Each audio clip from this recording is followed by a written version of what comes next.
this hammer as an example of talking about anger and emotions.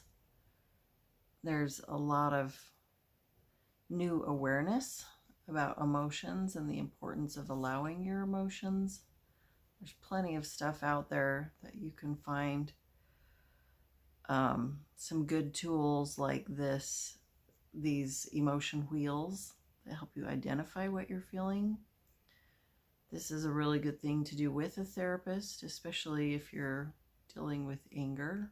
I highly recommend that. I had an interesting experience with a life coach that coached me through an anger exercise. As we were talking about something, she said to me, "I can hear a lot of anger in your voice. Can we talk about that for a minute?" And she asked me if I'd ever done a rage room exercise.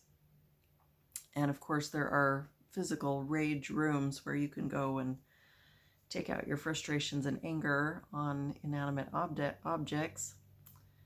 But the exercise that she had me do is to create a safe space where I could let my anger out and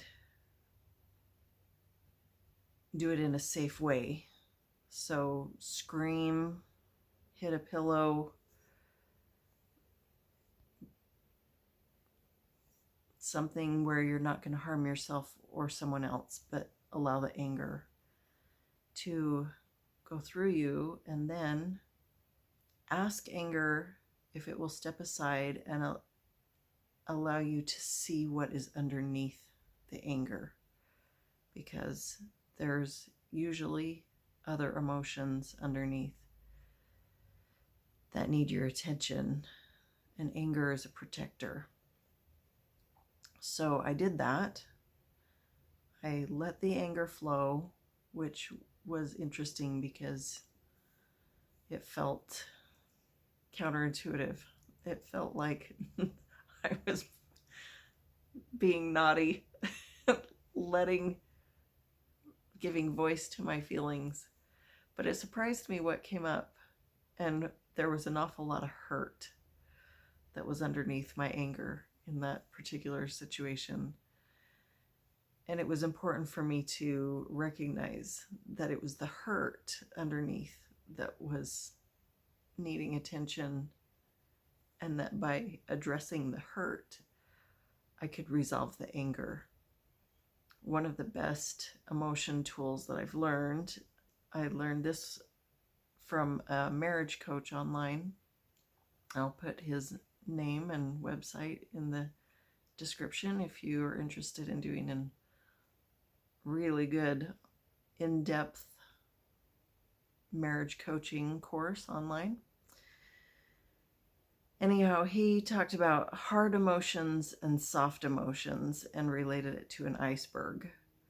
I think this iceberg concept is a good one that a lot of therapists use, but the anger and the hard emotions, this marriage coach described it as being the tip of the iceberg, and it's just the part that you see, but there's that whole big piece underneath that are the soft emotions, the vulnerable emotions.